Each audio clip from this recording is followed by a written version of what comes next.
여러분, 참 가계대출 끝없이 늘어나고 있습니다. 끝없이. 도대체 언제쯤이면 가계대출이 줄어들 것인가? 이게 예측할 수가 없을 정도예요. 문제는 가계대출이 이렇게 계속 늘어나면요, 결국은 터진다는 사실이에요. 매달 이렇게 늘어나니까요. 지금 은행권에서만 가계대출액을 보면요, 여러분, 가계대출액을 보면 1,009조입니다. 1,009조. 정확히 말씀을 드리면요, 1,009조 5천억 원이에요.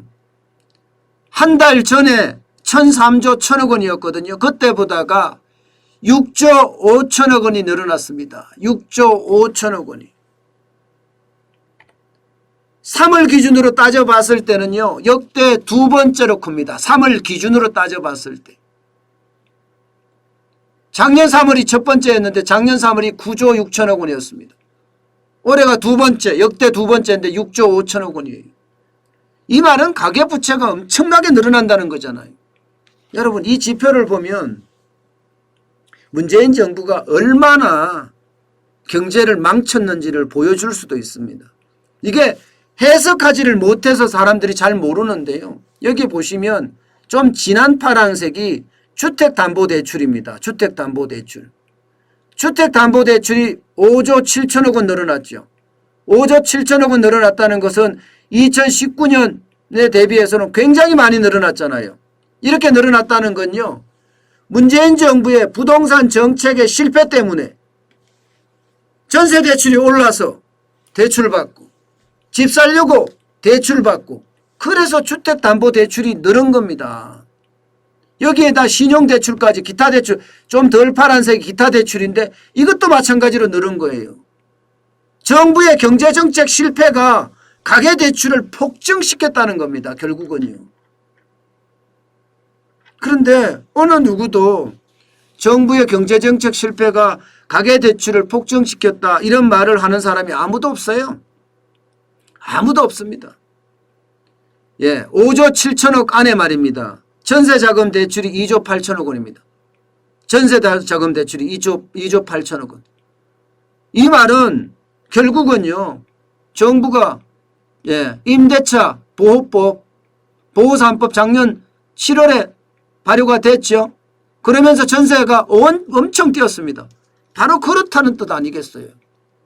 정부의 경제정책 실패가 망치고 있다는 이야기예요. 게다가 3월은 이게 신학기가 되니까 이사철 수요가까지 겹쳤잖아요. 그러니 전세자금 대출이 엄청 많고, 또 집을 살려고 하니까 주택담보대출이 엄청 많고 이렇다는 이야기예요.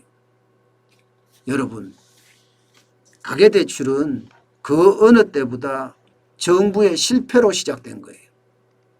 지금 작년 말 기준으로도 보면 1726조 적지 않습니다. 적지 않아요. 가계대출이 쭉쭉 늘어나는 속도를 보면 증가하는 속도 보세요. 장난 아닙니다. 2019년 대비 2020년 7.86%나 올랐습니다. 그런데 제가 가장 크게 문제가 된다. 이게 저는요, 속도입니다. 속도.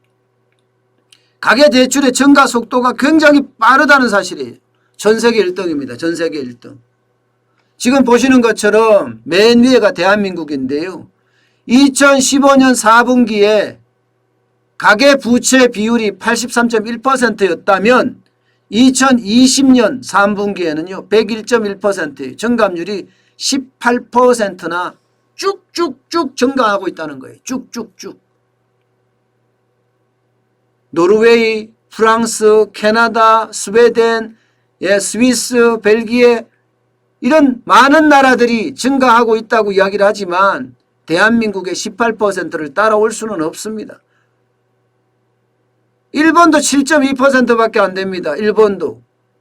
예, 프랑스가 11.2%지만 대한민국은 18%입니다. 저는 그래서 가계부채가 언제든 위험으로 한 방을 때릴 수 있다고 생각을 해요. 예. 항상 말입니다. 이 가계부채는 그 어느 때보다가 위기로 지금 치닫고 있다 이렇게 봐야 됩니다. 그 어느 때보다가 가계부채는요. 실물경제가 회복되지 않으면 갚을 수가 없는 거예요. 가계라는 게 버는 게 뭐예요? 근로소득이나 사업소득이잖아요.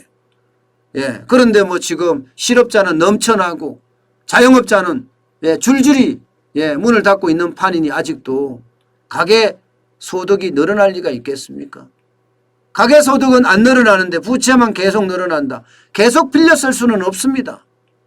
결국은 갚아야 될 때가 생길 텐데 그 갚아야 될 때 부채에 대한 쇼크가 오지 않을까. 저는 그게 두렵다는 이야기입니다.